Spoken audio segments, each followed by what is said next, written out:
At the inheritance meeting inside our family home in Tampa, my older brother Ryan tapped his glass like he was the king of Florida, cleared his throat, and announced with the cockiest grin I've ever seen, Mom and Dad decided to leave all 8 rental properties in Florida. To me, William, sorry man, you get nothing. The room exploded. Cheers, whistles. Someone shouted, finally, like they'd been waiting years for this exact moment. Cousins slapped Ryan's back so hard he almost spilled his drink. His fiancée Brooke grinned like she'd just won a Mega Millions jackpot. Mom dabbed her eyes with that little proud tear she only pulls out for him. I didn't clap. I didn't flinch. I didn't even fake a polite smile. I just looked straight at Dad and said in a voice calm enough to cut through all that noise, Dad, you forgot one thing, didn't you? His fork froze halfway to his mouth. The room dropped into silence like someone hit a mute button. Ryan's grin cracked.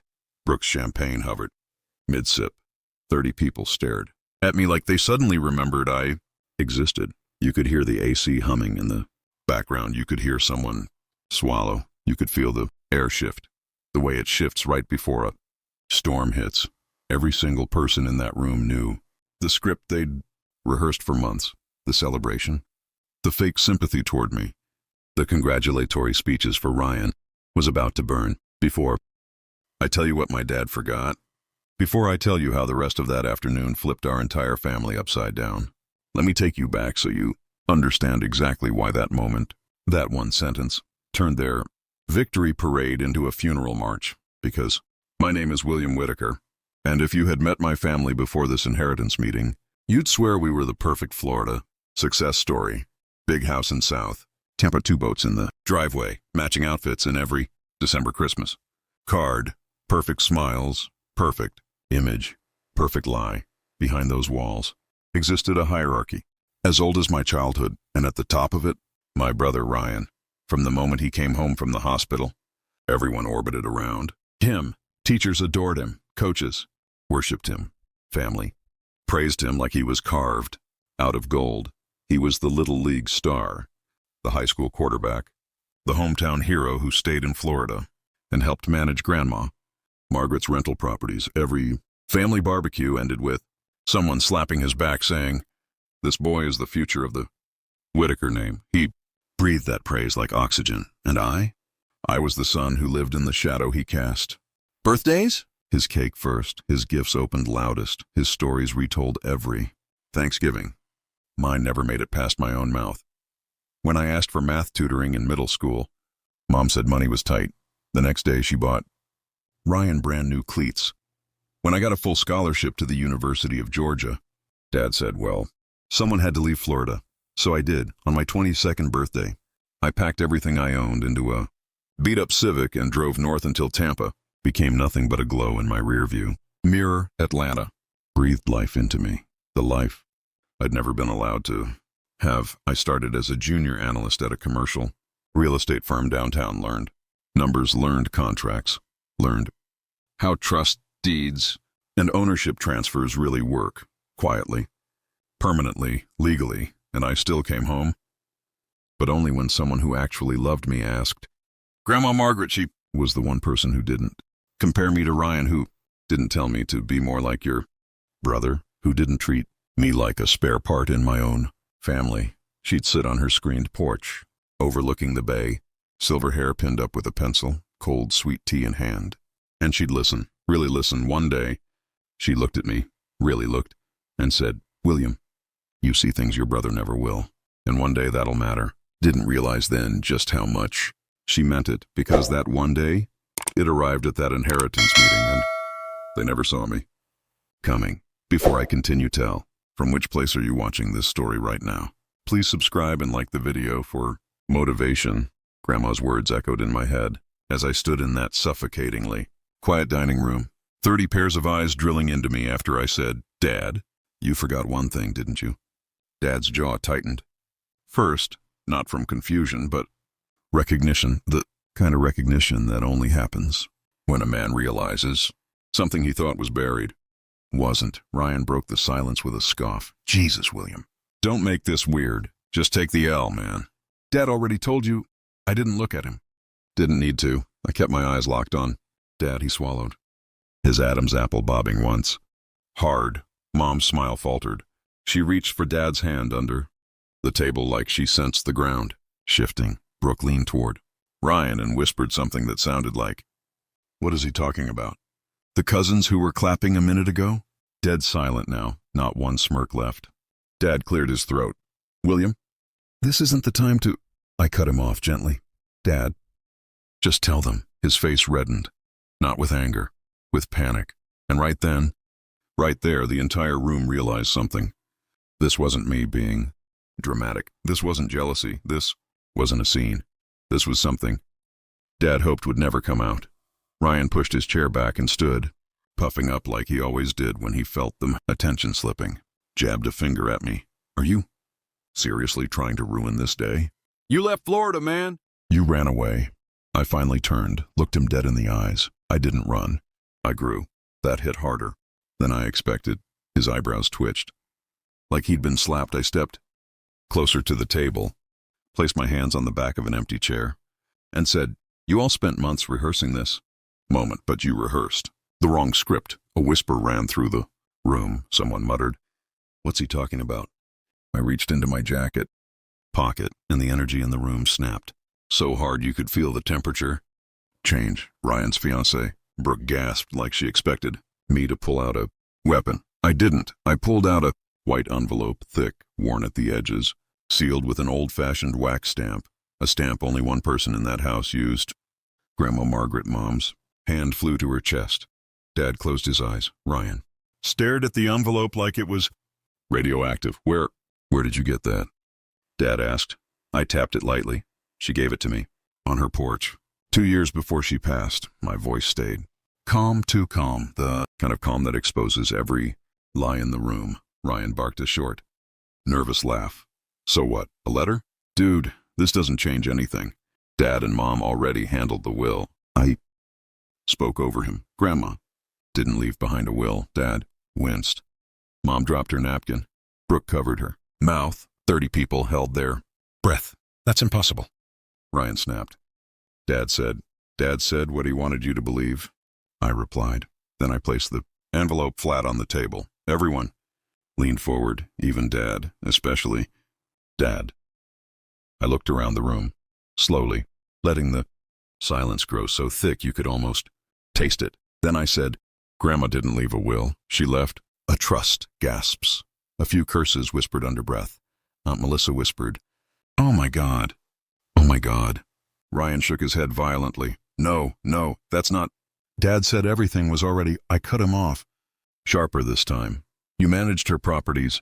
Ryan, you collected rent, you fixed roofs. But you never bothered to read a single legal document she signed." His mouth hung open. Brooke sank deeper into her chair, opened his eyes, and slow, haunted, and whispered, "William, don't do this." I stepped closer. "Why?" "Because you know what's inside this envelope. Because you know what Grandma told me before she died. Because you know exactly what you tried to hide." Dad's hands clenched into fists. Ryan looked between us, confused, terrified, angry, all at once. Mom whispered, "John, please say something." Dad didn't. He couldn't, because he knew the truth was already standing. In the center of that room, placed my hand on the envelope, looked straight at Ryan, then straight at Dad, and said, "Let's open it, shall we?" The moment my fingers rested on the envelope, the air in the room tightened, like everyone collectively pulled their breath back into their bodies. Dad's eyes dropped to the table, shoulders caving in as if the weight of the truth he'd been hiding finally pressed down on him. Ryan hovered behind his chair, jaw clenched, shifting his weight like he was ready to lunge across the table and snatch the envelope out of my hands. But he didn't, because even he sensed something he'd never felt from me before. Power. I slid the envelope closer to me and ran my thumb along the wax seal. People leaned so far forward their chairs creaked. Brooke gripped Ryan's arm, whispering frantic little things he pretended not to hear. Mom looked like she was seconds from fainting, her gaze jumping from Dad to me like she couldn't decide who terrified her more. Dad opened his mouth, maybe to yell, maybe to beg. He didn't get the chance. "You know what's in here," I said quietly, and Dad flinched like the words were a slap. Ryan scoffed. "This is ridiculous. Grandma was old. She forgot things. She probably wrote you some sentimental goodbye letter and you're twisting it into something it's not. I didn't even turn to look at him. A trust isn't sentimental, Ryan. It's legal. It's binding, and it bypasses whatever little ceremony you all cooked up today. A few people gasped. Aunt Melissa covered her mouth. Uncle Peter muttered something like, "This is about to get ugly."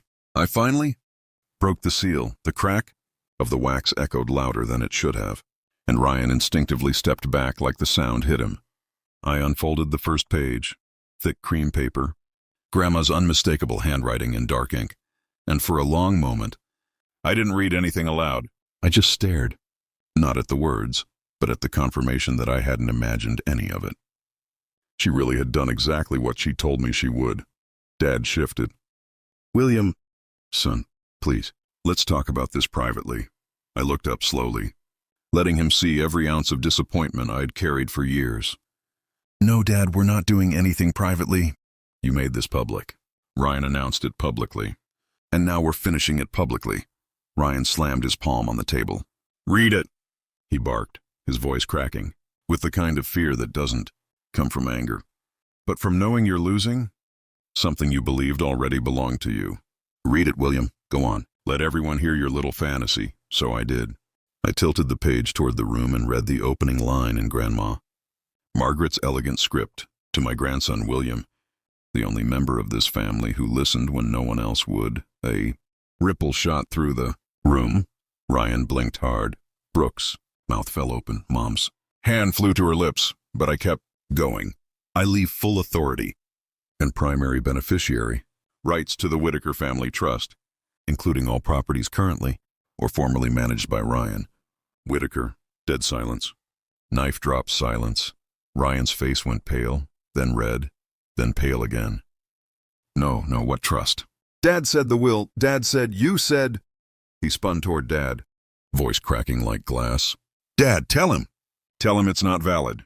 Dad didn't look at him. He didn't look at me. He stared, down at the tabletop like the grain of the wood suddenly fascinated him. "Dad," Ryan whispered, voice breaking. "Tell him she didn't. Tell him it doesn't." "Ryan," Dad finally said, voice hollow, "your grandmother handled some things herself, and you hid it." I added quietly. Dad squeezed his eyes shut. Ryan stumbled back a step, shaking his head over and over. No, this isn't real. You're lying. You forged it."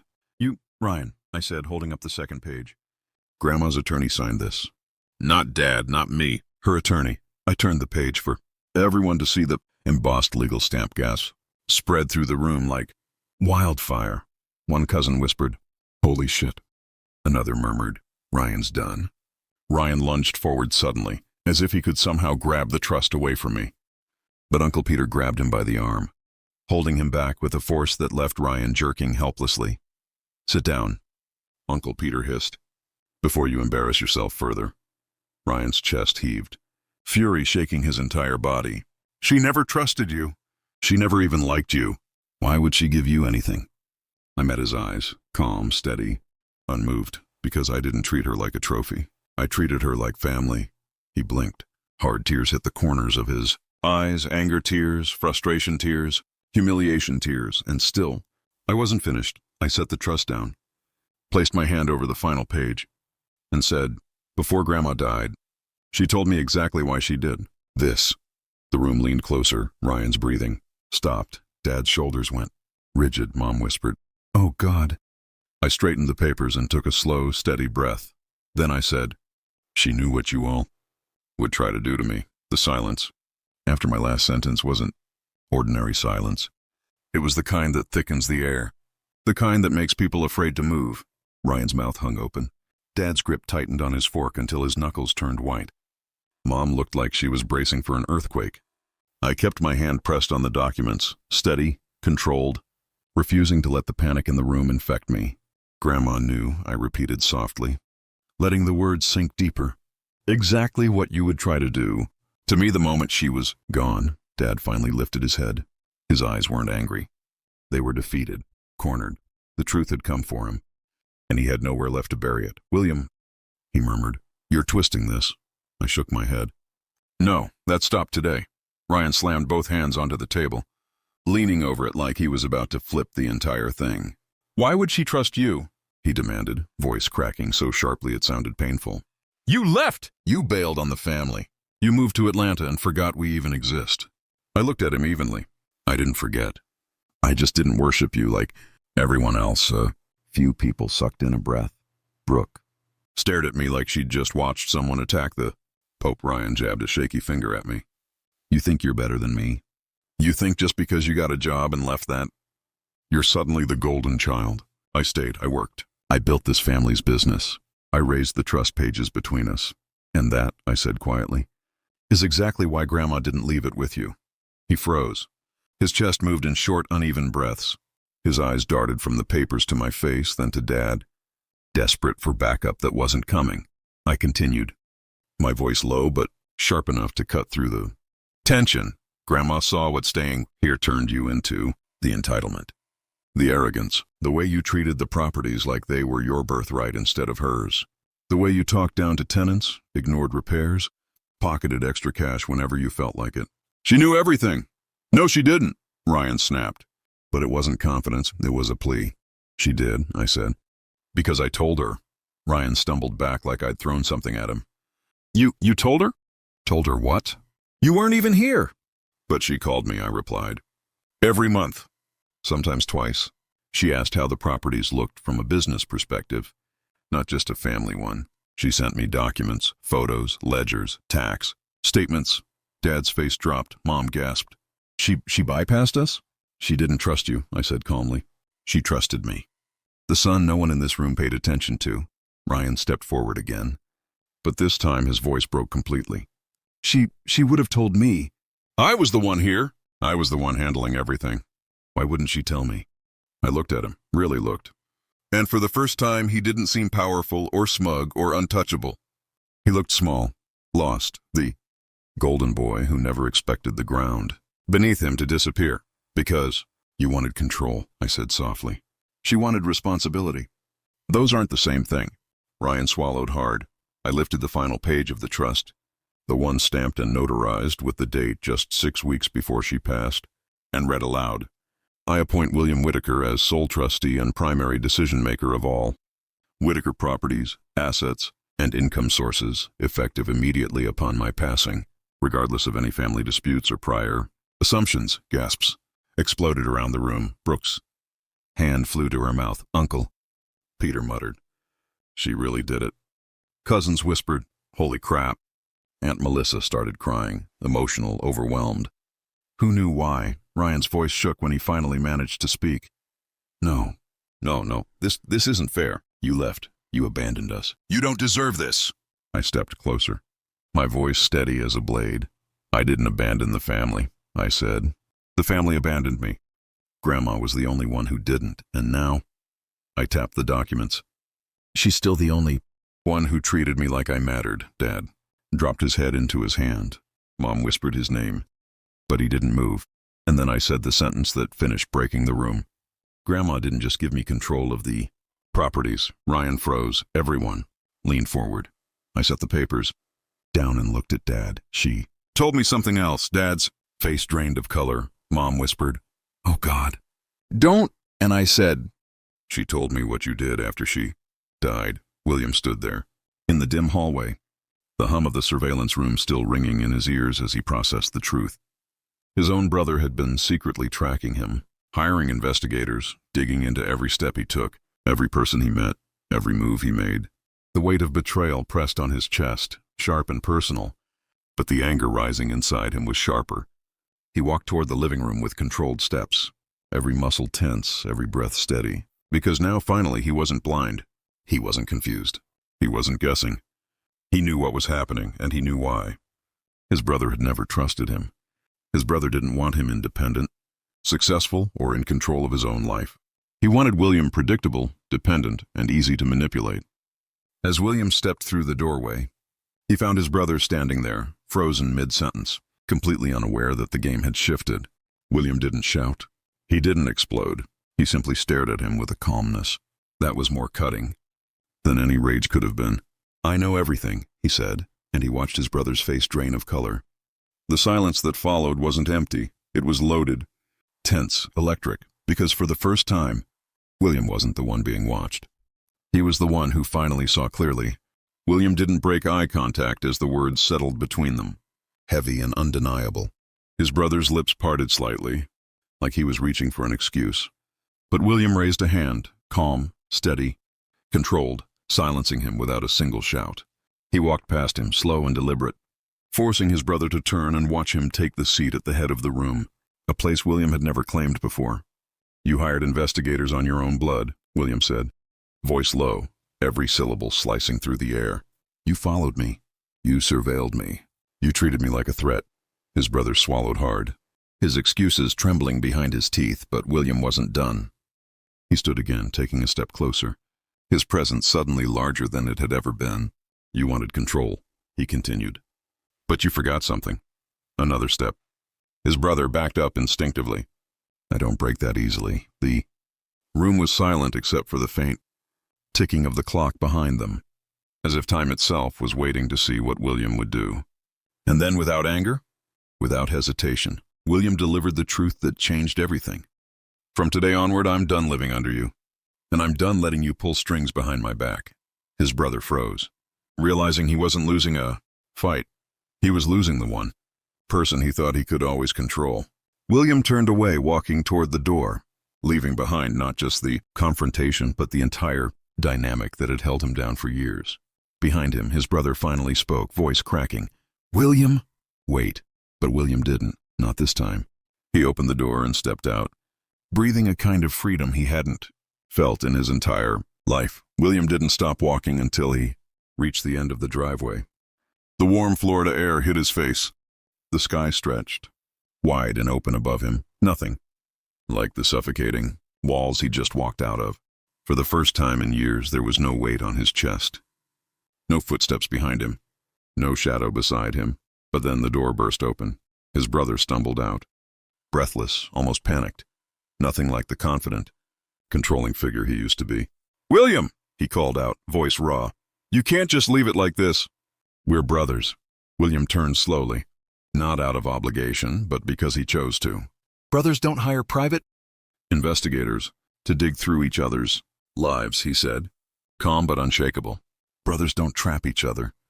They don't twist truth to maintain power." His brother looked down, shame tightening his shoulders. The silence stretched, punctured only by a strangled apology that barely made it out of his throat. "I was scared," he said quietly, "of losing control, of losing what I thought I built." William stepped closer, not to comfort, but to make sure the words landed. "You didn't build it," he said. "You inherited it, and you tried to destroy the one person who refused to live under your thumb." His brother didn't argue. "He couldn't," William continued, voice steady, final. "I forgive you, but I won't go back to being who I was. You don't get to decide who I am anymore." His brother's eyes welled, not with anger this time, but with something painfully human, regret. "So what happens now?" he asked. William exhaled slowly, a breath that tasted like freedom. "Now," he said, "you learn what life looks like without control. And I learn what mine looks like with it." He turned away again. But this time there was no calling after him, only quiet acceptance behind him. He walked toward his car, opened the door, and paused just long enough to look back at the house that had held decades of silence, hierarchy and shadows. "Goodbye," he said, not bitter, not resentful, just free. The engine started. The driveway disappeared behind him. And as William drove into the open Florida evening, he finally knew.